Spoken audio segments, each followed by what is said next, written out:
Dans une société qui est basée sur l'argent, le meilleur moyen de changer la société, c'est de reprendre le pouvoir sur son argent. C'est ce qu'on est en train de faire.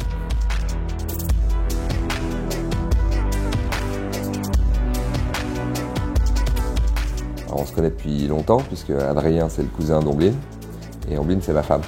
Donc, du coup, c'est une boîte familiale. Voilà, on est en 2007, donc c'est tout récent, les réseaux sociaux. MySpace existe déjà depuis un petit moment. Facebook vient juste d'apparaître.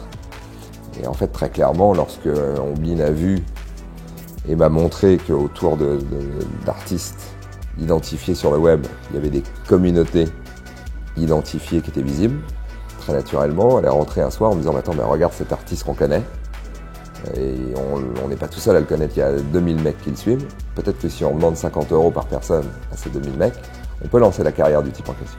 Voilà, donc Kiss Kiss est né comme ça. Alors du coup, on a monté Kiss Kiss Bank Bank, qui est une plateforme de financement participatif.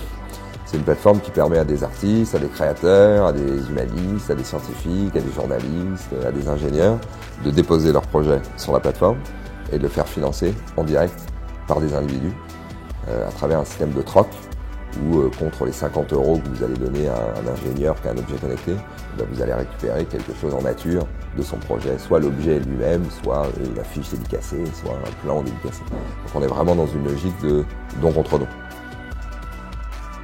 Et on a quitté notre job en 2008, après avoir passé un an à écrire ce que deviendrait Kiss Kiss Bank Bank. On a quitté notre job tous les trois en même temps. On l'a quitté au moment parfait pour monter sa boîte, c'est-à-dire juste avant que la planète s'écroule en 2008. Donc on a passé 6 mois ensuite à ruminer un petit peu notre décision, savoir si on avait raison ou tort. Et puis on a commencé à rencontrer pas mal de gens pendant cette période-là. Alors du coup, au démarrage, quand il a fallu expliquer ce qu'on avait en tête, à la fois des gens qui étaient proches d'ailleurs, et puis à la fois des financiers potentiels, c'était très compliqué. Parce qu'encore une fois, le modèle n'existait pas, le mot n'existait pas, on partait d'une feuille blanche, mais on a eu, on va dire, majoritairement une incompréhension, où les gens nous demandaient « mais pourquoi est-ce que vous allez monter un business basé sur l'empathie et sur la générosité des gens ?» Ça n'a juste pas de sens. Globalement, c'est le feedback qu'on avait. Alors, qui ne nous a pas découragés, mais c'est quand même le feedback qu'on avait. Le lancement de la plateforme septembre 2009. On a lancé notre deuxième plateforme, qui s'appelle Hello Merci, en mai 2013. Donc Hello Merci, qui est le prolongement de Kiss Kiss, mais qui concerne des projets plutôt perso ou des projets entrepreneuriaux qui n'ont rien de spécifiquement créatif ou artistique ou innovant, qui permet de résoudre des problématiques de trésorerie entre particuliers, ce qu'on appelle du prêt solidaire. C'est du prêt à taux zéro. Ensuite, lorsqu'on a lancé Hello Merci, on était déjà en discussion avec le gouvernement à l'époque sur la façon dont on pourrait adapter la réglementation française pour qu'on puisse aller plus loin que notre système d'origine, qui est très basé sur l'empathie quand même, c'est-à-dire Kiss Kiss ou Hello Merci, et en faire un vrai levier de finance éthique.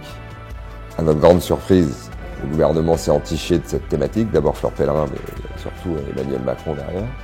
Du coup, nous a aidé à transformer la réglementation, à faire péter le monopole bancaire, au grand désarroi des banques et de la Fédération française des banques, et qui nous permet aujourd'hui, donc du coup, de manipuler les plateformes comme l'Endopolis, qu'on a lancé donc en novembre 2015, qui nous permet en tant qu'individu de prêter de l'argent en direct à des PME et d'être du coup rémunéré entre 5 et 12% d'intérêt par an pour l'argent qu'on prête.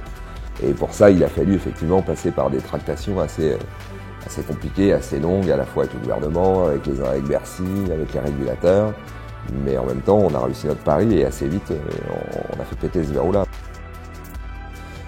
C'est un projet qui nous a très largement dépassé. C'est-à-dire qu'à l'époque, ce qui nous plaisait, nous, c'était de se dire on va financer des artistes indés que personne ne connaît, c'est très cool.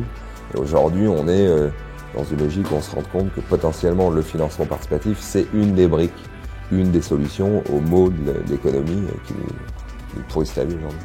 Et on se rend compte qu'avec cette vision-là, plus la vision de plein d'autres types qui ont un peu la même vision que la nôtre quand même, on est en train de faire bouger les choses assez fort.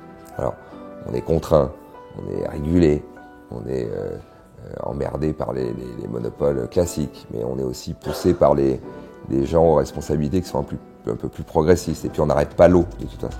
Le coup est parti, c'est terminé. Contrairement à ce que j'entends, ça ne s'arrêtera pas, ça. Il va falloir que ce soit l'économie, le reste qui s'adapte à ça.